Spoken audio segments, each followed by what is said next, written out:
জটিল সব সমীকরণ মাথায় নিয়ে চ্যাম্পিয়ন্স লিগের লিগ পর্বের শেষ ম্যাচে মাঠে নেমেছিল ৩৬ দল। একই সময়ে চলতে থাকা ১৮টি ম্যাচে প্রতি মুহূর্তে বদলে গেছে সমীকরণ। টেবিলের জায়গা পরিবর্তন হয়েছে একদম শেষ মিনিটেও। ঘরের মাঠে কায়রাত আলমাতিকে ৩-২ ব্যবধানে হারিয়ে শীর্ষস্থান অক্ষুণ্ণ রেখেছে আর্সেনাল।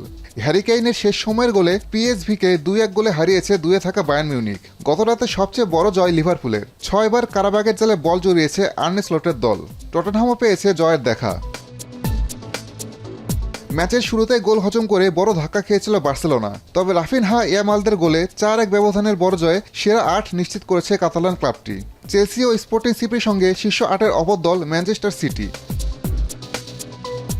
বুধবার রাতে সবচেয়ে বড় অঘটনের শিকার রিয়াল মাদ্রিদ। টেবিলে ৩-এ থাকা দল হেরেছে টুর্নামেন্ট থেকে বিদায়ের শঙ্কায় থাকা বেনফিকার কাছে।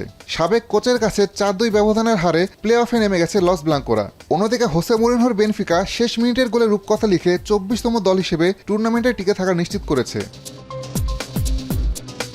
নিজেদের মাঝে ড্র করে সেরা ৮ থেকে প্লে অফ পর্বে নেমে গেছে পিএসজি ও নিউক্যাসল। প্লে অফের আরেক চমক বোদো গ্লিম্ট, যারা প্রথম ৬ ম্যাচে কোনো জয়ের দেখা না পেলেও শেষ ২ ম্যাচ জিতে জায়গা করে নিয়েছে প্লে অফে।